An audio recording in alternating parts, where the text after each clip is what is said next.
All collectors కి మళ్ళీ చెప్తున్నా, మార్చ్ 2027 డెడ్ లైన్. నేను డిసెంబర్ కనుకున్నాం, మళ్ళా 3 నెలలు అడిగారు కాబట్టి మార్చ్ వరకు పెట్టుకున్నాం.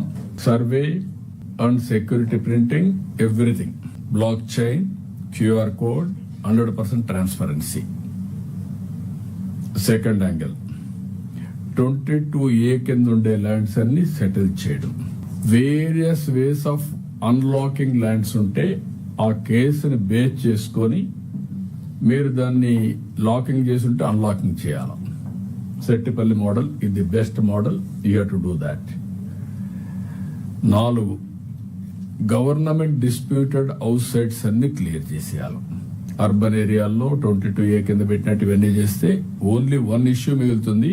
అది ఆఫ్టర్ దిస్ మార్చ్ అయిన తర్వాత హౌస్ సైట్ పట్టాస్ అన్ని సర్వే చేసి ఇవ్వాలి. అది ఏం చేయాలో దాన్ని వర్కౌట్ చేస్తే అందులో పంచాయతీరాజ్, మున్సిపల్ అడ్మినిస్ట్రేషన్ హోంవర్క్ చేసుకుంటారు. అది లాస్ట్ రిసార్ట్. ఇవన్నీ మీరు చేస్తే నేను ల్యాండ్ మానిటైజేషన్ దీనికి కూడా వెళ్ళిపోవాలి. What you call monetisation, land monetisation, టోకనైజేషన్కి వెళ్ళిపోవాలి. ల్యాండ్ టోకనైజేషన్ పోయే పరిస్థితి రావాలి. అంతలోపల రిజిస్ట్రేషన్ కూడా I want to go for back office మంది, front office outsourcing agency పెట్టేస్తాం, సేవా కేంద్రాల ద్వారా పెట్టేస్తాం. So this is the clarity on revenue. మళ్ళీ మనకు డిస్ప్యూట్స్ లేకుండా పర్ఫెక్ట్ గా ఉండాలి. Will move in that direction.